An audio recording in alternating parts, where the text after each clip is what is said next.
It's October, it's Monday, and it's rainy out. Looks like it's time for your future best friend, Dr. Death, to come make your day just a wee bit colder and damper. So we've got a creepy story with a very special reader this time. I went all the way out to some state that I don't even remember the name of, out west, in the desert on the planet Tatooine, I think, to get you the announcer/reader who's going to tell you this allegedly true submission emailed to us by one of you. May I present the legendary P.Q. Ribber, relating to us all the allegedly true tale called 5 Halloween Dogman Encounters, Part 1. The Dogman problem is real.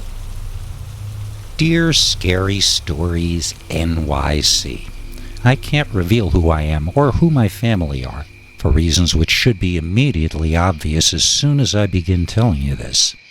I am set to inherit a real estate business that has been prominent in one single community for quite a very long time. There was one attempt to expand which only briefly succeeded. We had to withdraw back into our own part of the world, but we've been allowed to thrive within our extremely limited turf for well over 100 years. That's 5 consecutive family owners, each running the shop for between 17 and 23 years each. In that time, we've collected some skeletons in our closet, and we've got the keys to the skeleton-filled closets of generations of the surrounding townsfolk. When my family gather around the fire to tell scary stories during the Halloween season, they're told in hushed tones. This is because our stories are about the families that lived all around us in every direction. And being that my family are located in the center of our country's great Midwest, that meant we were told plenty of stories about the creatures that looked like dog-headed men, but might have been werewolves just as easily. I've picked out a handful of my favorite family stories to tell you, from 4 generations to something that happened to me personally. But I can't figure which order I should tell them in. Well, actually, I think I'll tell you my own experience first, because that way it will come up again later, in a sense at least, in our final chapter. You'll see it when I get there. This was a while back, but not too far back. The pandemic was more or less over, and I was finally becoming a serious part of the family real estate business, working my way up from the middle. Some of this involved me doing grunt work, some of this involved me going along and basically just watching my relatives and their people do what they do. So I was riding along with my sister on this one chilly, late summer, early autumn day. She was telling me about the reason we were driving out to some empty house at the nicer edge of our territory, something about possibly using it as a Halloween haunted house attraction. I was too lost in the colors of the autumn leaves changing all around me to really be paying much attention to her. Orange, red, brown, green, all blurred together with the pale blue of the sky as the world outside whizzed past over our heads and all around. Suddenly my sister asked me a question that I only heard the last word or two of. She caught me not listening. I decided to play it cool and answered something random. Miraculously, what I said seemed to make sense, and she thought I had actually been listening to her. In other words, everything started off feeling like one of those effortlessly magical days where it was all gonna go my way. Then we got to the house, and the legends about the Dogman that I had been told in front of the fireplace on cold autumn and winter nights came true in reality under the light of the glaring autumn sun. The old building we were going to inspect was one that I didn't realize I had already heard about. In fact, the place had been unoccupied since this one Dogman incident, which we'll get around to, I suppose, in part 4 or 5 of this current series. I'm going to call the place the forested mansion, even though it actually has a specific name of its own in real life. Personally, I think that giving a house a name is just inviting trouble. The chances of the place becoming haunted seem to increase geometrically if you give it a name like it's a person. I prefer to live in an apartment because nobody ever tried to name an apartment, as far as I know. I had never actually been there before, and to be honest, when I first saw one of its tall circular towers with pointed roofs shaped like witch hats poking out above the treetops as we drove up to it, I immediately felt uncomfortable. The windows of the building glared down at us like an angry old schoolmarm judging our arrival as tardy, or perhaps she didn't regard us as having been invited there at all. So there I was at the forested mansion, which really is a monument to behold. Imagine the Munsters or Addams Family house transplanted to the middle of the woods, and you'd start to get the picture. It looked like the place had once been grand and glorious, but now it basically just looked old, covered in soot and dirt. From the outside, the house was beyond impressive. It was intimidating. I felt a shiver each time I looked directly at it, as though it would prefer that I averted my eyes when in its presence. And presence is something that the forested mansion has a lot of. We went inside and were immediately hit hard with the warm, rotten face cloth of fetid smells that can develop when a house is closed up for an entire generation. There were things that scuttled away from us en masse as we walked inside that front door.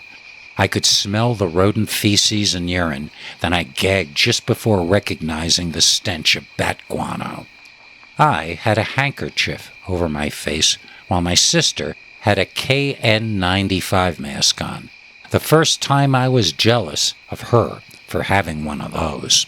We managed to maneuver around in there for maybe 4 or 5 minutes, getting a preliminary assessment of how much it was going to cost to clean the place out of animals and decay. Some of the interior looked more salvageable than other parts, but we'd have to have people come out and judge if it would make more sense to save what this was or trash the place and just build something new. We heard a crash of breaking glass and a terrible cacophony coming from outside, and we ran back out into the sun and fresh air. What we saw next is something we both should have shut up, gotten out our phones, and shot video or still pics of. Neither of us personally owned that car parked outside, which we had driven there and belonged to the company, which still belongs to our parents.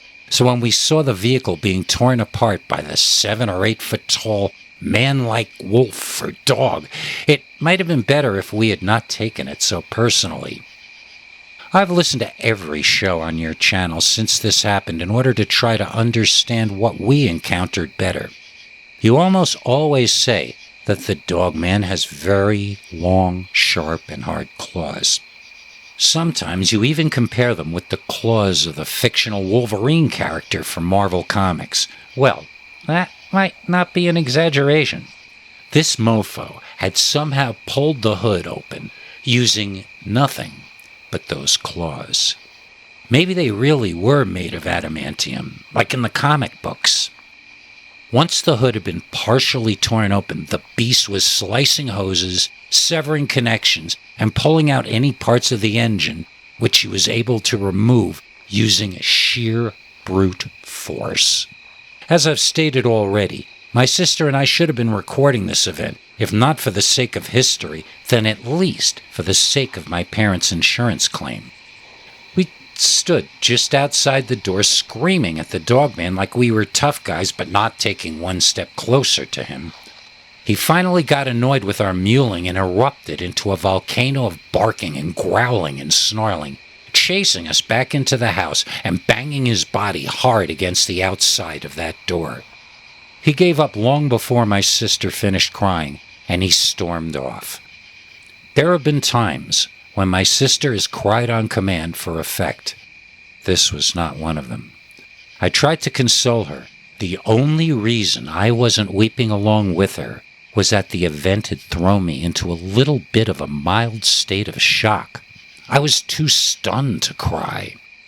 In that second and a half, when the Dogman charged us before we could get ourselves moving back inside, I feel as though I lived an entire lifetime. I have years of memories of that 1 second or two, remembering every single detail about the Dogman in a way that I've never ever remembered anything ever before. Now, I wasn't just hearing about my family's history with the local Dogman tribe. Now I was a part of that history. Now I was a story that future real estate people would trade among themselves. I used to always feel a sense of superiority over the people in those old Dogman stories my family would tell. People of the past were so unsophisticated compared to us. Now I was one of those fools who stupidly walked right into the lair of the Dogman.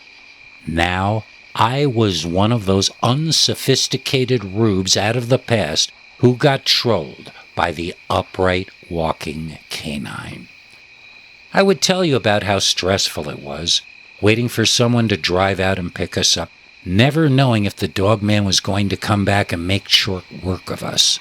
It was more terrifying to wonder if the creature was out there than the actual Dogman encounter had been. But it doesn't translate well when I'm telling people about it. I'm just going to describe what I saw in that second that lasted a lifetime. What I'm about to describe is the same thing that all members of my family have always described. The beast was a minimum of 7 feet tall, probably stood more like 8 feet or even higher than that. The body was not gangly, though the creature was proportioned like an NFL linebacker. Imagine an 8-foot-tall Henry Cavill Superman build. He was not quite as muscular as the Hulk, but he probably could have gone toe-to-toe with Thor, if Thor were a foot or two taller. I'm comparing him to humans, not to bears or even Sasquatches. This was like a furry human, other than the way the legs bent more like dog legs and the way the head resembled some kind of caveman version of a wolf. There have been movies with werewolves that looked like this creature, so I'm not going to rule out the possibility that we're dealing with something supernatural or paranormal. It's 2022 though, so I kind of lean towards thinking that this was an animal that lives in our state which has not yet been officially recognized. I mean, I saw a real animal doing real things. The car needed real repairs, and my sister now sees a real psychiatrist to emotionally cope with our real experience. When something can rip open a car and tear apart the engine, I'm going to go ahead and say that it's a physical being as real as you or me. Now that you know what happened to me personally, I think you'll understand why I take my family's Dogman legends far more seriously now. Come back each Monday from now through October 31st, Halloween, and I'll have another chapter of my family and our multi-generational Dogman stories. Each of them narrated by PQ Ribber, and each of them featuring an appearance by the smelly, heinous, violent, destructive, and chaotic Dogman creature. Come back next Monday, same dog time, same dog channel, for number 2 of the 5 Halloween Dogman Encounters. PQ Ribber and the Doctor will return next Monday, but right now, here's a truly savage Dogman story. Dogman tore my tent to ribbons. Dear Scary Stories NYC. I hear people say that Dogman is a very recent phenomenon, and that before the 80s and 90s, people mostly only saw Bigfoot. That's just not true, at least not for those of us from the Midwest. My daddy told me story after story, some of which happened to him, and some of which happened to other family members. But when I was like 14, he and I went camping by the Apostle Islands, and we got messed with by an upright walking dogman, taller than my father. So, the Apostle Islands are up at the northernmost point in Wisconsin, up there in the water between Michigan and Canada. I can't remember the name of the campground we stayed in, but it was on the mainland, not on any of the islands. They had these little sort of nature apartments, we called them, set up for you to pitch your tent inside of, like a circle of hedges around three sides of you to give you a little sense of privacy, plus a picnic table. Oh, and they had an outside electrical outlet too, so it really was like camping in your own backyard. How my dad and I could go into a setup like that and still manage to get ourselves in trouble with an allegedly fictional man-eating cryptid, I'll never know. In fairness, our little hedge apartment was the last one all the way on the end, or one of the two at the end. We could see out away from the others, toward what I guess is the end of the property, toward the wild area next door.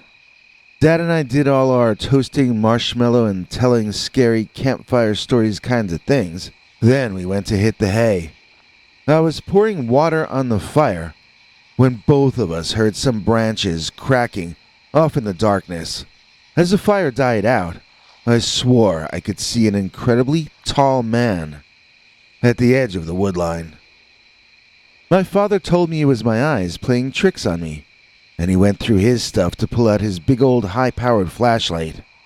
Well, he turned that light on, and he couldn't have aimed better if it was in the bright noonday sun, because he immediately shone it right onto the beastman.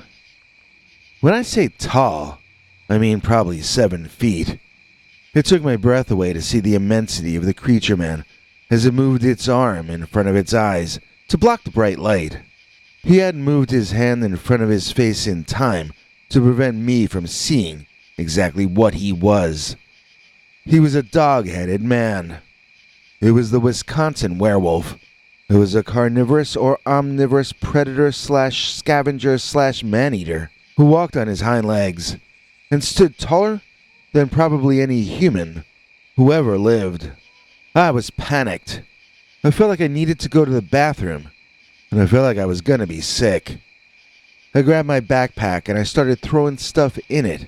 My father grabbed me and made me stop. He told me that if we headed out into that dark night, we were gonna end up that thing's dinner. He insisted we'd be safe if we just quietly went back into our tent and went to sleep. That was the first time in my life that I didn't trust my father. That was the first time I wondered if he might be crazy. I had streams of tears running down my face. I wanted to get away from that location. He prevailed upon me to climb back into the tent, which went against every instinct I had at that age. Nevertheless, we did not hear again from the dogman for the rest of the night. In the morning, we walked over to where we had seen him, but we could find no footprints on the ground. There was no evidence he had been there at all that we could find, and everything just seemed so normal under the light of the morning sun. Dad shook my hand, congratulating me on having seen the Midwestern dogman, and then we set about having some breakfast. Assuming the incident was over, we hiked around the area and had ourselves a fun day. When we got back to camp, though, we found our tent torn to ribbons and our picnic table overturned. This was either done by that dogman we had seen the night before, or else it was a lunatic with a bunch of sharp knives, because every single thing had been ripped to absolute shreds. This time I saw my daddy's hands shaking, and I knew he was as scared as I was. We went to the campground office to ask them WTF, but they were closed up already. It was starting to get dark, so we just went and got in our car and drove to a cheap hotel to stay. That place might have been a bit grungy, but at least they didn't have any dogmen roaming the hallways. And that's the true story of the time my father and I accidentally made enemies with that cranky old cuss of the Midwest on the night when Dogman tore my tent to ribbons. Feel that cold breeze?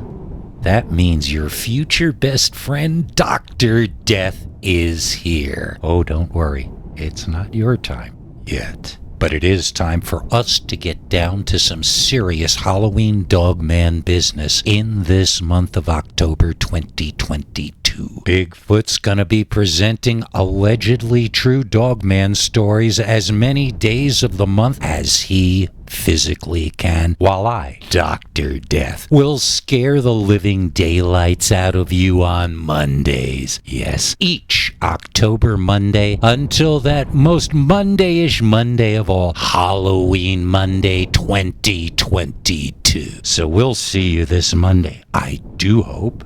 On YouTube, I mean. I already told you, it's not your time just yet. I'm not saying this under duress, but our executive producer CS is the best. We'd be gone by now, but we've been blessed with a fine EP, and that is CS. Please join me in thanking CS for literally making this episode possible. Without her kind donations to our PayPal subscribers club, we wouldn't have the food and fuel to keep this show going. And unfortunately, I mean that quite literally. I tell you why the very few people who support us like CS are so vital to keeping this channel online. In September, we had more views than we had in August, but we earned less revenue. Let's read what YouTube has to say about this situation. What affected your channel's performance last month? Less revenue from ads. Common reasons this may have happened. Less expensive ad formats like display ads were shown on your videos. Fewer high-paid ad campaigns that advertisers reserved targeted your audience.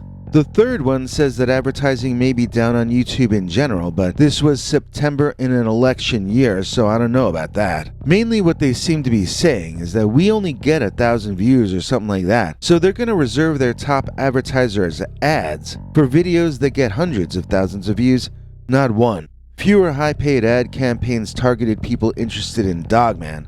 That's you. I realize that to the advertisers, these are just numbers, but they're talking about you and me. We don't seem to matter anymore as much to their advertisers, the few companies who can still afford to advertise. The only way we're going to survive is if we draw the wagons in a circle and support each other. It seems likely to be another very dark winter, thanks to the people who claim that they're running the world. And we're going to have to provide each other with our own warmth, or we're not going to still be here in 2023. And on that fun note, let's welcome our international TV spokesmongrel Henry Lee Dogman as he explains what you can do to become part of the Scary Stories tribe. Thanks, Biggie. And thanks to all of you for watching this far. If you liked it, please click like. If you'd like to see more of our work, please subscribe. And also click that bell icon if you'd like to be notified when we put out a new episode. To become an executive producer, you can donate to us through the thanks button under each of our videos or through our paypal.me/PeterBernard209 page. To receive cool perks like secret uncensored Dogman episodes far too wild to ever run on this channel, you can become a YouTube channel member by clicking the join button or join our PayPal subscribers club at peterbernard.com. Joining either at the $3 a month level or above gets you access to our over 25 hours of secret uncensored Dogman stories available nowhere else. Do you have a scary story about Dogman or some other kind of high strangeness that happened to you? Let us know by emailing us at scarystoriesnyc@gmail.com or by leaving us a voicemail message at 804-LA-SCARY.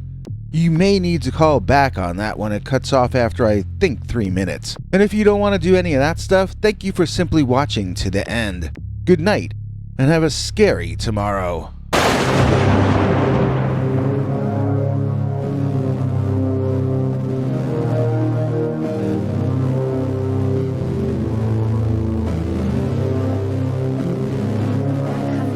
back for more scary stories.